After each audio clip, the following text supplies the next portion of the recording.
Robert Okumu. It was a really good experience to be in that environment, which is kind of a natural environment, which is kind of similar to a savanna-like kind of feel of Africa. And so it's a wonderful shoot.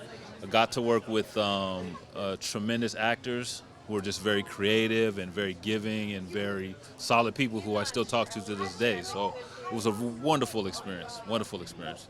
My background is Kenyan. So this is the character who I play, Chaka, is actually Maasai. And Maasais are very, they're native to South Sudan, but they migrated down from South Sudan into Kenya and parts of Tanzania and Uganda. You also have them. And then you have them in some parts of Ethiopia. So this was definitely something that I longed to kind of play. And it was a kind of close connection because I'm from Kenya, basically, and my parents are from Kenya, and so it's in my blood. So it was definitely, when I read the character and what's happening, it was definitely not even a question of whether I wanted to play it or not. It felt like I was destined to play it. It was like a thing that just naturally was in my blood to play.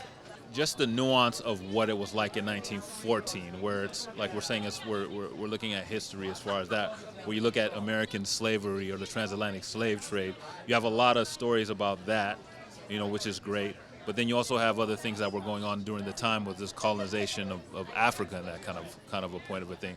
So then you also have, which is the German part of that was there, and then you have the British part that was there, and then there's also you have the French and other kind of thing. But those stories can be told. But this one really narrowed into the story about the German and the British with the native tribes around that time, and then also kind of the conflict that was going on between the native tribes, and then how colonization came in and played the tribes against each other, and they ended up fighting. And some of them joined some parts of the factions of whether you call them German or some countries were Germany, and came into Kenya and fought native tribes who were resisting against that. So there was ones that went for colonization, and there were other tribes that weren't, and then you had that conflict. But it's a great story to tell, and now it tells the whole story. So if people know, okay, what's the history of Kenya? What's the history of Uganda? What's this?